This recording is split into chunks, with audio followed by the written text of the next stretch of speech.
Hello air signs, welcome to my channel and thank you so very much for joining me. Today I will be doing a self-love reading for Aquarius, Gemini, and Libra. So let's go ahead and get right into it. The first card that we have here is the Queen of Swords. And the Queen of Swords represents what it is that you need to appreciate more about yourself. And the first thing that comes to mind for me with air signs is your open-mindedness and how truthful and how protective you are with the people around you. Okay, air signs are the biggest humanitarians. You never stand by and allow anyone to be treated unfairly. So defending others is one of your most admirable qualities, and that is something that you should appreciate about yourself and be proud of.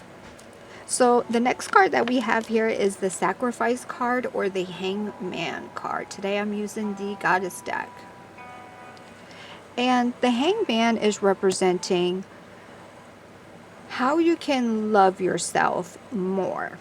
And the first thing I'm feeling here is letting the reins loose a little bit and not being so hard on yourself. If you feel like you're stuck in a rut, change that. If you hit a roadblock, don't be so hard on yourself. You can't think clearly enough to get out of this rut by being hard on yourself. Pull yourself together, take a deep breath, and look deep within you to see the situation from a different point of view. Okay, so kind of force yourself to see things in a different way. Love yourself more, even when you feel stuck, even when you feel like you're in this rut. Support yourself and love yourself, because it's you need some positivity. Even if you can't find that in your environment, sometimes you have to kind of feed that to yourself from yourself. Okay, so let's go ahead and move on to the next card, and that is the Tradition card or the Hierophant. And as you can see, this is in reverse. The Hierophant card is representing what it is that may be causing you to actually feel stuck. The Hierophant card in reverse is about divorce, broken relationship, or a disconnect from religion or spirituality, wherever your belief system is. But this could also be broken family ties. It doesn't have to be like a breakup in a romantic sense. Okay, so I feel like this is for some of you. A past relationship that you haven't gotten closure on, you really need to get that closure. Because for some of you, this is what's causing that roadblock or that feeling of being stuck in a rut. It may not be the first thing in the forefront of your mind. You may not even be connecting the two together. But for some of you, that is certainly the case. You don't have to reconnect with this person to find... You can find the closure within yourself, just simply by asking, why am I holding on to this? And how can I let it go? And I guess for some people believe that if you write a letter in this situation, if you write a letter to the person and you burn it, and while you're burning it, you're visualizing whatever this conflict is dissipating in the ashes, and you're visualizing the safety of closure coming to you. And for some of you, that may work. Okay, but if not, always ask yourself, whenever you feel like you're stuck in a situation, always ask yourself, why am I holding on to this, and how I can let it go? Because the answers are always right there. Okay, you have all of the answers. You just have to do some soul searching to actually find them. Now, for some of you, I feel like it's time to get recommitted to whatever belief system that you've let go of. Some of you are stuck because you need the structure and guidance of a higher support. And that's how you're kind of going to get through this.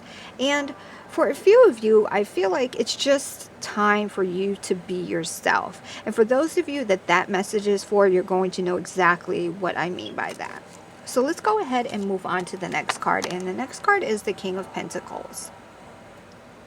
And this is how you can remain focused.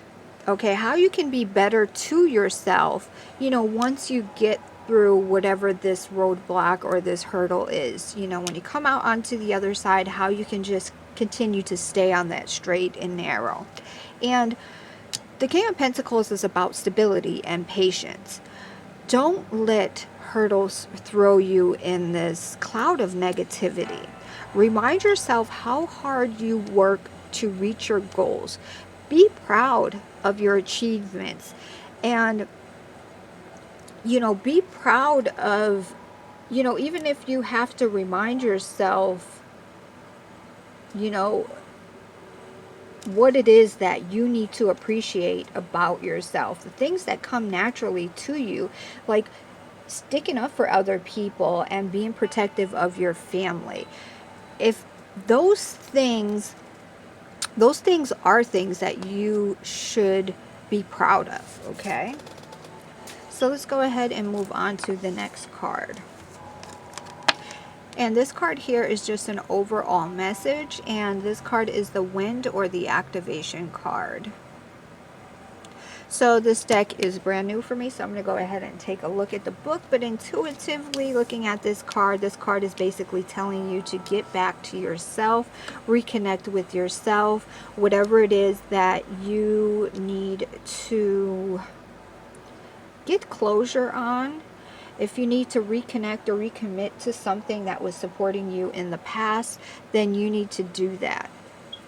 And it's so fitting that this is the Wind card for air signs, right? So let's go ahead and take a look at the meaning in the book. The various currents of air that circulate on our planet can be gentle enough to tickle the hairs on our arms, or so fierce that they destroy man-made structures, as well as trees and other vegetation. Wind moves the air to circulate the atmosphere and keep it from becoming stagnant. Yeah, so being stuck in a rut, that would definitely represent, you know, things becoming stagnant because there's no wind. Let's just say that. When there's no movement, that's the word I was looking for, the atmosphere feels somehow heavier. Gentle breezes help cool the land and pollinate flowers, whereas more tempestuous winds can snap tree branches off and stir something deeply within us. More violent winds can create temporary chaos with their ferocity. No matter the degree of intensity, wind will activate us. In this image, the breath of the god of wind stirs the sea and rearranges the sky. As this occurs, the weather shifts. Okay, so the overall message here, I will continue reading. The lethargy you feel is a result of a lack of activation. It makes sense here, right?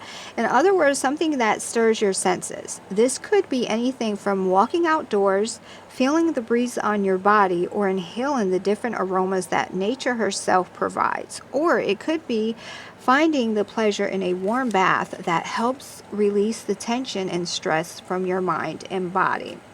Music may activate your hearing, which sparks the pleasure center in your brain. Art may activate your emotional responses. The touch of another human may activate a deep need to be physically held in some manner once again. Now is the time for action. Engage in some activity and be fully present so that you forget about your surroundings and enter into that timeless and multi-dimensional experience of union with force of your creative attention. Let your physical body be active. Movement alone, whether quietly dancing by yourself or hiking up that hill over yonder, will require you to be as present as possible in your own body. Okay, so yeah. You definitely need to get in touch with yourself, and like I said, ask yourself those questions and ask them over and over until you get the answers that you need, because that will be the what you'll need to propel you forward and to kind of get over this blockage. Okay, air signs, thank you so very much for joining me. I really do appreciate it, and I will see you all next time. Bye.